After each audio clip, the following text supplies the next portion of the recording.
The day is finally here. It's opening day here in Iowa. It's nice to be back up in the stand with a bow in hand.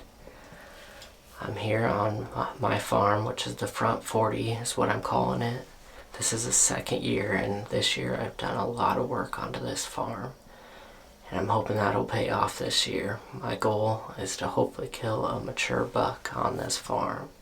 I've got 40 acres here to get it done. I've done so much work this year to try to improve it. I think it's finally paying off. I've actually seen 2 deer already.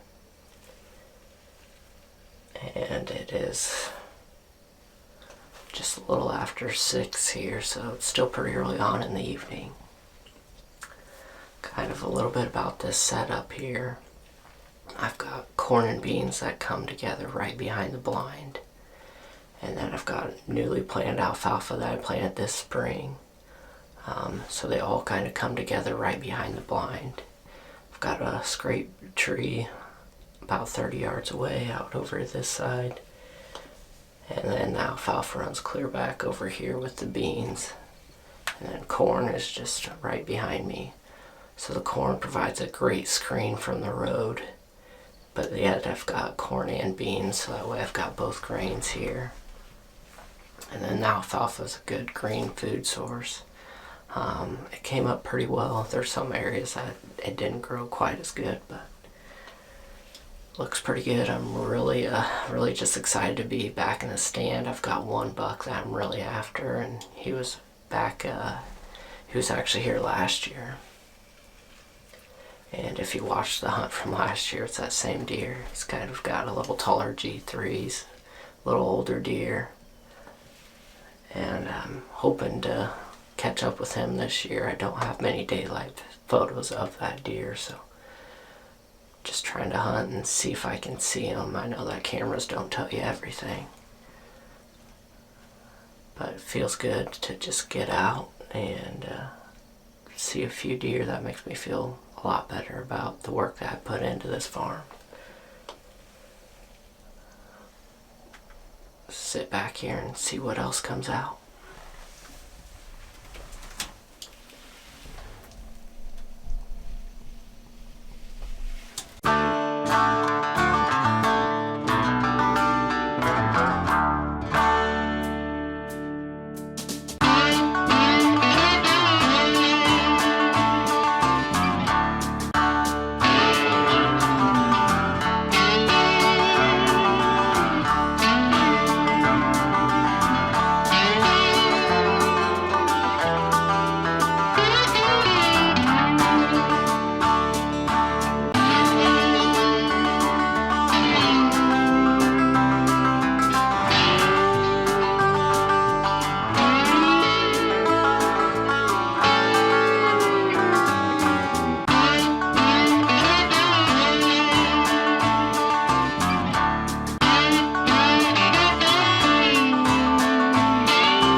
Although I wasn't able to catch up with the deer the first night out, it was nice to actually see a few more does hanging around the farm and see a little bit more action during daylight. I feel like actually putting the corn in, the beans, and the alfalfa, having it all come together right behind the blind there, just helped with the movement, and it also helps kind of conceal the farm from the road. So overall, I felt like it's an improvement from what it was last year. I look forward to more hunts on the farm this year, and hopefully I can catch up with a target buck there. I'll post another video that'll show all of my target bucks I'm after this year, as I'm finally getting a picture of a few more, and hopefully can catch up with one of them later on in the season. I appreciate you watching. Please subscribe to my channel if you want to follow along with this year's journey, and hopefully I'll reach my goal of getting a buck on the Front 40 this year. Thanks for watching. Stay hidden.